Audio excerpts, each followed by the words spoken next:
हरे कृष्णा। पिछले वीडियो में हमने विद्याधर का कैसे राक्षस बना, उनके बेटी के पीछे उनको खाने के लिए दौड़ा, फिर जो राजकुमार ने उनको मारने के लिए उद्यत हुआ तो उसका श्राप मुक्त हुआ। और आगे जो है ब्रह्ममित्र मुनि से संपूर्ण अष्टांग योग विद्या का जो सीखा था वो राजकुमार उस मुनि कुमार को दिया है।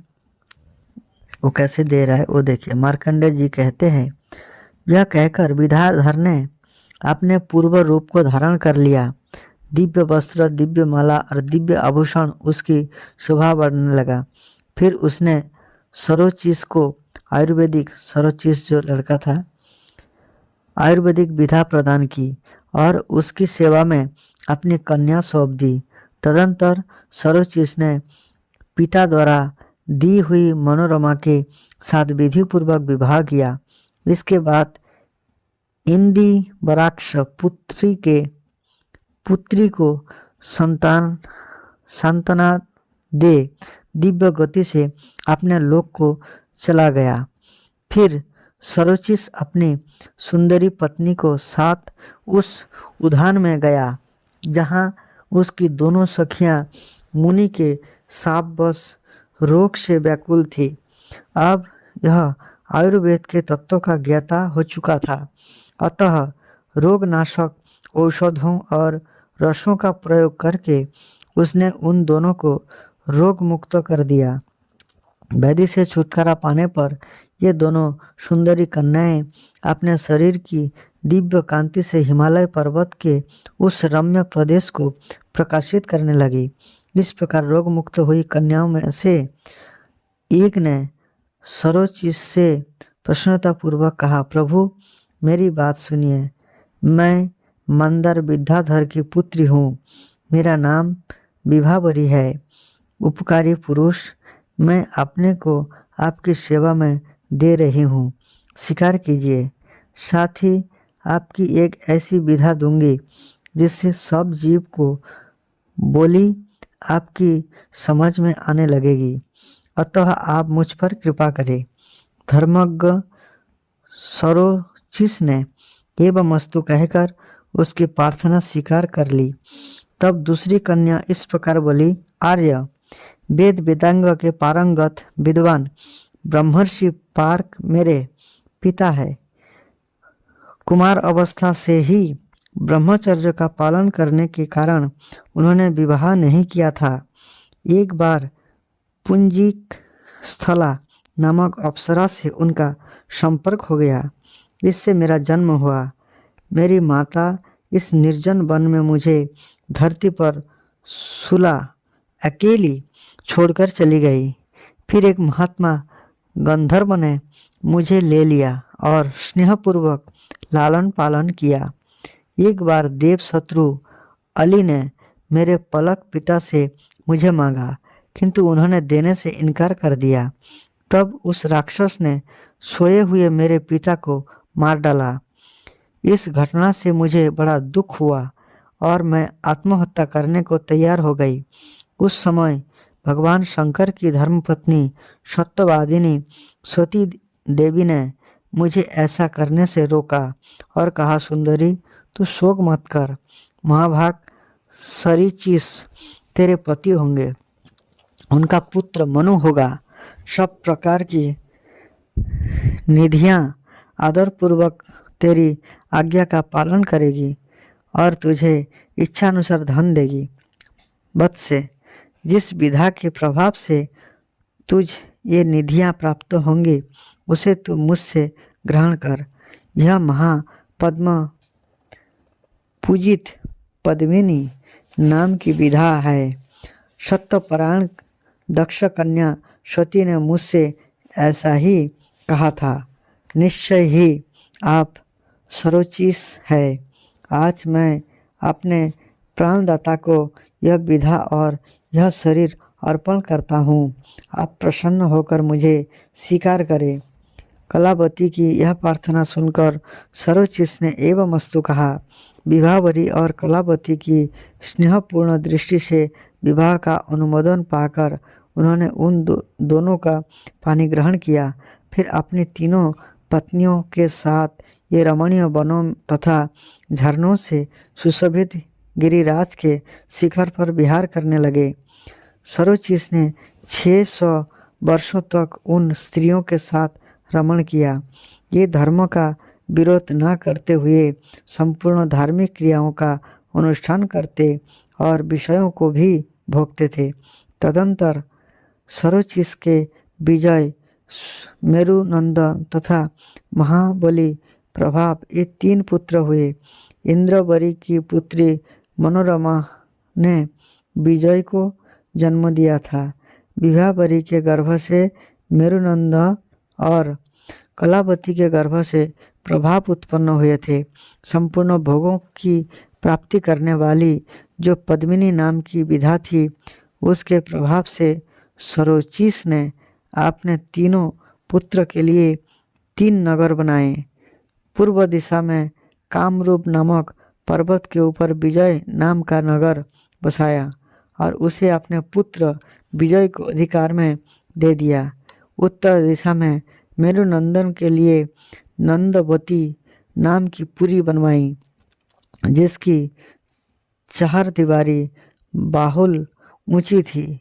कलावती के पुत्र प्रभाव के लिए दक्षिण देश में उन्होंने लाल नामक नगर बसाया। इस प्रकार 3 नगरों में तीनों पुत्र को रखकर पुरुष श्रेष्ठ सरोचिस अपनी पत्नियों के साथ अत्यंत मनोहर प्रदेश में विहार करने लगे। एक दिन के वे हाथ में धनुष लिए वन में घूम रहे थे। उस समय उन्हें बहुत दूर पर एक सूअर दिखाई दी। उसे देखकर उन्होंने धनुष खींचा। इतने में ही एक हरिण उनके पास आकर बोली, बीरबर, आप कृपा करके मुझ पर ही बाण मारिए। इस सूअर को मारने से क्या लाभ, मुझको ही तुरंत मार गिराइए। आपका चलाया हुआ बाण मुझे समस्त दुखों से मुक्त कर देगा। सरोचिस ने कहा, मुझे तेरे शरीर में कोई रोग नहीं दिखाई देता, फिर क्या कारण है कि तू अपने प्राणों को त्याग देना चाहती है। मृगी बोली, जिस पुरुष में मेरा चित्त लगा हुआ है उसका मन दूसरी स्त्रियों में आसक्त है, अतः उसके बिना मेरी मृत्यु निश्चित है। ऐसी दशा में बाणों को चोट सहने के सिवा मेरे लिए यहाँ दूसरी कौन सी दवा है। सरोचिस ने कहा, भीरु, यह कौन सा पुरुष है जो तुझे नहीं चाहता, अथवा किसके प्रति तेरा अनुराग है जिसे ना पाने के कारण तू अपने प्राण त्याग देने को तैयार हो गई है। मृगी बोली, आर्य, आपका कल्याण हो, मैं आपको ही प्राप्त करना चाहती हूँ। आपने ही मेरा चित्त चुराया है, इसलिए मैं स्वेच्छा से मृत्यु का वरण करती हूँ। आप मुझको बाण मारिए। सरोचिस ने कहा, देवी, तुम चंचल कटाक्ष वाली मृगी हो और मैं मनुष्य रूपधारी जीव हूँ। फिर मेरे जैसे पुरुष का तेरे साथ किस प्रकार संजोग होगा। मृगी बोली, यदि मुझ में आपका चित्त अनुरक्त हो तो मेरा आलिंगन कीजिए। यदि आपका हृदय शुद्ध होगा तो मैं आपकी इच्छा के अनुसार कार्य करूँगी और इतने से ही मैं यह समझूंगी कि आपने मेरा बड़ा आदर किया। मार्कंडे जी कहते हैं, तब सरोचिस ने उस हरिण का आलिंगन किया। फिर तो यह तत्काल दिव्य रूप धारिणी देवी के रूप में प्रकट हो गई। यह देखकर सरोचिस को बड़ा विस्मय हुआ। उन्होंने पूछा, तुम कौन हो। यह प्रेम और लज्जा से कुंठित वाणी में बोली, महामते, मैं इस वन की देवी हूँ। देवताओं के प्रार्थना करने पर मैं आपकी सेवा में आई हूँ। आप मेरे गर्भ से मनु को उत्पन्न कीजिए। वन देवी के यह कहने पर सरोचिस ने उसके गर्भ से तत्काल ही अपने जैसा तेजस्वी पुत्र उत्पन्न किया जो समस्त शुभ लक्षणों से सुशोभित था। उसके जन्म लेते ही देवताओं के यहाँ बाजे बजने लगे, गंधर्व राज गाने लगे और अप्सराएं नचने लगी। नाग और तपस्वी ऋषि जल के छींटों से उस बालक का अभिषेक करने लगे। देवताओं ने उससे ऊपर चारों ओर से फूलों की वृष्टि की। उसके तेज को देखकर पिता ने उसका नाम धोतीमान रखा, क्योंकि उसकी धोती से संपूर्ण दिशाएं प्रकाशित हो रही थी। यह महान बलवान और अत्यंत पराक्रमी था। सरोचिस का पुत्र होने के कारण सारोचिस के नाम से उसकी प्रसिद्धि हुई। तदंतर सारोचिस अपनी स्त्रियों को साथ ले तपस्या करने के लिए दूसरे तपोवन में चले गए। यहाँ उनके साथ घोर तपस्या करके समस्त पापों से रहित हो ये निर्मल लोगों को प्राप्त हुए। तत्पश्चात भगवान प्रजापति ने सरोचिस के पुत्र धोतीमान को मनु के पद पर प्रतिष्ठित किया। आप उनके मनमंत्र का वर्णन सुनो। सरोचिस मनमंत्र में परावत और तुषित नाम के देवता तथा विपश्चित नामक इंद्र हुए। ऊर्ज, स्तंभ, प्राण, दत्तोली, ऋषभ, निश्चर तथा अर्बवीर यही उस समय के सप्तर्षि थे। महात्मा सप्तर्षि के चैत्र और किम पुरुष आदि 7 पुत्र हुए जो महान पराक्रमी और पृथ्वी के पालक थे। जब तक सारोचिस मनमंत्र था तब तक उन्हीं के वंश में उत्पन्न हुए राजाओं ने सारी पृथ्वी का राज्य भोगा। उनका मनमंत्र द्वितीय कहलाता है। सारोचिस के जन्म और चरित्र का श्रवण करके श्रद्धालु मनुष्य सब पापों से मुक्त हो जाता है। इसी प्रकार दूसरा मनु जो है, द्वितीय मनु, सारोचिस मनु कहलाते हैं। सारोचिस के जन्म चरित्र श्रवण करके श्रद्धालु मनुष्य सब पापों से मुक्त हो जाते हैं। दूसरा मनमंत्र की आपने वर्णन सुना। आगे पद्मिनी विधा के अधीन रहने वाली 8 निधियों का वर्णन। कौशिकी ने कहा, भगवान आपने सरोचिस तथा सारोचिस के जन्म एवं चरित्र का सब वृत्तांत विस्तार पूर्वक कह सुनाया। आप संपूर्ण भोगों की प्राप्ति करने वाली पद्मिनी विधा के अधीन जो निधियां हैं उनका विस्तार के साथ वर्णन कीजिए। मार्कंडेय जी बोले, ब्राह्मण, पद्मिनी नाम की जो विधा है उसकी अधिष्ठात्री देवी लक्ष्मी जी है। ये संपूर्ण निधियों का आधार है। पद्म, महापद्म, मकर, कच्छप, मुकुंद, नंदक, नील तथा शंख है। 8 निधियां है। देवताओं की कृपा तथा साधु महात्माओं की सेवा से प्रसन्न होकर जब ये निधियां कृपा दृष्टि करती है तो मनुष्य को सदा धन प्राप्त होता है। आप उनके स्वरूप का वर्णन सुनो। पद्म नामक जो प्रथम निधि है वो सत्व गुण का आधार है। इसके प्रभाव से मनुष्य सोने, चांदी और तांबे आदि धातु का अधिक मात्रा में संग्रह एवं क्रय विक्रय करता है। इतना ही नहीं, यह यज्ञों का अनुष्ठान करता, दक्षिणा देता तथा सभा मंडप एवं देव मंदिर बनवाता है। महापद्म नाम की जो दूसरी निधि है यह भी सात्विक है। इसके आश्रित हुए मनुष्य में शतगुण की प्रधानता होती है। यह पद्मराग आदि मणि, मोती और मूंगी आदि का संग्रह एवं क्रय विक्रय करता है। जोगी पुरुषों को दान देता है और उनके लिए आश्रम बनवाता है तथा स्वयं भी उन्हीं के स्वभाव का हो जाता है। उसके पुत्र पौत्र आदि भी उसी स्वभाव के होते हैं। पद्म महापद्म निधि मनुष्य की 7 पीढ़ियों तक उसका त्याग नहीं करता। मकर नाम की तीसरी निधि तमोगुणी होती है। इसकी दृष्टि पड़ने पर सुशील मनुष्य भी प्राय तमोगुणी बन जाता है। यह बाण, शंग, तुष्टि, धनुष, ढाल तथा दंशन करने वाली वस्तुओं का संग्रह करता, राजाओं के हाथ मैत्री जोड़ता, शौर्य से जीविका चलाने वाले क्षत्रिय तथा उनके प्रेमियों को धन देता है। अस्त्र शस्त्र के सिवा और किसी वस्तु के क्रय विक्रय में उसका मन नहीं लगता। यह निधि एक ही मनुष्य तक सीमित रहता है, उसके पुत्र का साथ नहीं देता। यह मनुष्य धन के कारण लुटेरों के हाथों में अथवा संग्रामों में मारा जाता है। कच्छप नाम की जो निधि है, इसकी दृष्टि पड़ने पर भी मनुष्य में तमोगुण की प्रधानता होती है, क्योंकि वह भी तामसिक निधि है। यह मनुष्य सब व्यवहार का पुण्य आत्माओं के साथ ही करता है, किंतु किसी पर विश्वास नहीं करता।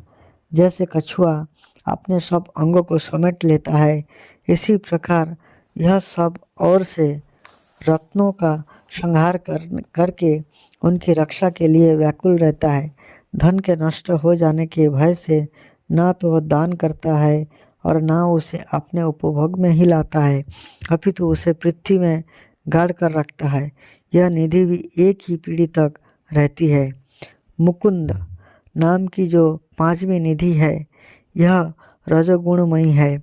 इसकी दृष्टि पड़ने पर मनुष्य रजोगुणी होता है और वीणा, वेणु एवं मृदंग आदि वाद्यों का संग्रह करता है। वह गाने और नाचने वालों के ही धन देता तथा शुद्ध, बंदी, धूर्त एवं नट आदि को प्रतिदिन भोग की वस्तुएं अर्पित करता है। यह निधि भी एक ही मनुष्य तक रह जाती है। इसके भिन्न जो नंद नाम की महानिधि है, वह रजोगुणी और तमोगुणी दोनों से युक्त है। इसकी दृष्टि पड़ने पर मनुष्य अधिक जड़ता का प्राप्त होता है। यह समस्त धातुओं, रत्नों और पवित्र धन आदि का संग्रह तथा क्रय विक्रय करता है। महामुने, यह मनुष्य स्वजनों तथा घर पर आए हुए अतिथियों का आधार होता है, परंतु अपमान की थोड़ी सी भी बात नहीं सहन करता। जब कोई उसकी स्तुति करता है तब वो बहुत प्रसन्न होती है। स्तुति करने वाला जाचक जिस जिस वस्तु की इच्छा करता है, वह सब उसे देता है। इसका स्वभाव कोमल बन जाता है। उसके बहुत सी स्त्रियां होती है जो संतानवती और अत्यंत सुंदरी होता है। नंद नामक निधि 8 भाग से बढ़ते बढ़ते 7 पीढ़ी तक मनुष्य का साथ देता है। यह सब पुरुषों को दीर्घायु बनाती और दूर से आए हुए बंधु बांधवों का भरण पोषण करती है। परलोक के प्रति उसके हृदय में आदर नहीं होता। इस निधि को पाया हुआ पुरुष सहवासियों पर स्नेह नहीं रखता, पहले के मित्र से उदासीन हो जाता और दूसरे से प्रेम करता है। इस प्रकार जो महानिधि सत्वगुण एवं रजोगुण दोनों के साथ साथ धारण करती है, उसका नाम नील है। इसके संपर्क में आने वाला पुरुष भी सत्वगुण एवं रजोगुण से युक्त होता है। यह वस्त्र, कपास, धान्य, फल फूल, मोती, मूंगा, शंख, सीपी, काष्ठ तथा जल से पैदा होने वाली अन्यान्य वस्तुओं का संग्रह एवं क्रय विक्रय करता है। यह मनुष्य तालाब और बावली बनवाता, बागीचे लगवाता, नदियों पर पुल बंधवाता तथा अच्छे अच्छे वृक्ष को रोपता है। चंदन और फूल आदि भोगों का उपभोग करके ख्याति लाभ करता है। यह नील निधि 3 पीढ़ियों तक चलती है। शंख नाम की जो 8वीं निधि है, यह रजोगुण और तमोगुण से युक्त होती है तथा अपने स्वामी को भी ऐसे ही गुणों से युक्त बना देती है। ब्राह्मण, यह निधि एक ही पुरुष तक सीमित रहती है, दूसरे को नहीं मिलती। कौष्टुक के जिसके पास शंख नामक निधि होता है, उनके स्वरूप का वर्णन सुनो। यह अपने कमाए हुए अन्न और वस्त्रों का अकेला ही उपभोग करता है। उसके कुटुंबी लोग खराब अन्न खाते हैं, उन्हें पहनने को अच्छे वस्त्र नहीं मिलते। शंख निधि से युक्त मनुष्य सदा अपना ही पेट पालने में लगा रहता है। मित्र, भार्या, भ्राता, पुत्र तथा वधु आदि की कुछ भी नहीं देता। इस प्रकार ये निधियां मनुष्य के अर्थ की अधिष्ठात्री देवी कहलाती है। जिस निधि का जैसा स्वभाव बतलाया गया है, इसकी दृष्टि पड़ने पर मनुष्य ऐसे ही स्वभाव का हो जाता है। पद्मिनी नाम की विधा इन सब निधियों की स्वामिनी है। यह साक्षात लक्ष्मी जी का स्वरूप है। इस प्रकार से